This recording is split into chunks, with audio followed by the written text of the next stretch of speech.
Good day everyone, you are welcome to this week's Business and Investment Tips program, a production of Christchurch Radio. My name is Ayodeji, an investment professional. This week, the attention is on President Buhari's proposed 2021 budget. President Buhari presented the 2021 budget last week Thursday, which is about 3 months to the end of the year. This will help the government sustain the January to December budget cycle for the second consecutive year. The 2021 budget was tagged Budget of Economic Recovery and Resilience. The government budget is an annual financial statement which outlines the estimated government expenditure and expected government revenues from the forthcoming fiscal year. Nigeria has consistently run a deficit budget where government expenditure exceeds government revenue.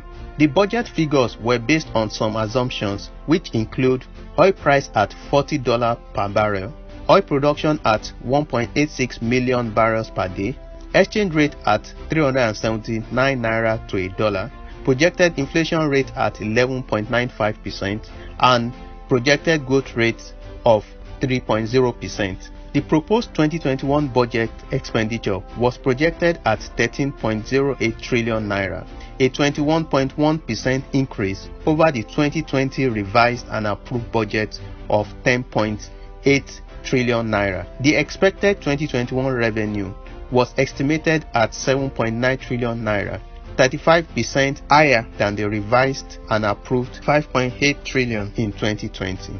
The recurrent expenditure relates to all expenses other than for capital assets, including goods and services, personnel costs, interest payments, subsidies, and transfers. The recurrent expenditure was projected at about 70% or 9.2 trillion of the total budget. The debt service, which is the amount set aside to service the existing loans and pay loans due, was projected at 3.12 trillion naira or 23.9% of the total budget.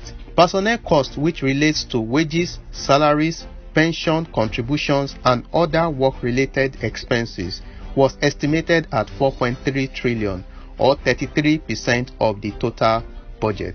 Lastly, on expenditure, capital expenditure, which relates to spending on capital projects like construction of roads, building, hospitals and schools, stood at 3.85 trillion naira or 29.4% of the total expenditure. This is 54% year-on-year higher than the 2.5 trillion projected for 2020. The revenue is projected based on expected income from the sale of crude oil, income from taxes, duties, and income from government-owned enterprises. The oil revenue component was projected at 2 trillion naira or 25.4%, while non-oil revenue was estimated at 1.5 trillion naira, with the balance of 4.4 trillion from other revenue sources, including operating surplus of MDAs and government-owned enterprises. That said, the budget deficit, which is the difference between the projected expenditure and revenue, stood at 5.2 trillion naira for 2021. So what are the takeaways? 1.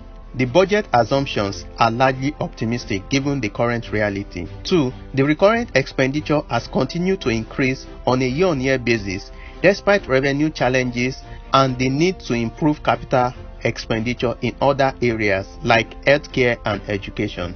3. The personnel cost remains high at 4.3 trillion naira or 33% of the total budget, implying that the federal government spent too much of its resources on the small share of federal government employees relative to the population.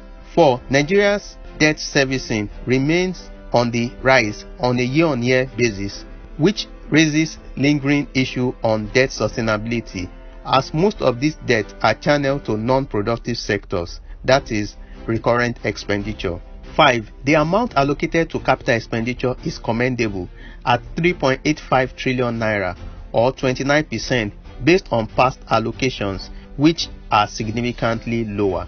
To increase the multiplier effect, the fund should be structured mostly as counterparty funding for private sector driven projects. 6. Based on past revenue achievements, The revenue projected is on the high side, especially the portion expected from other sources, including government-owned enterprises, which is about 55.7%. It is simply unrealistic and will drive the government-owned enterprises to focus more on revenue, which could raise fees for services than on providing public services. 7.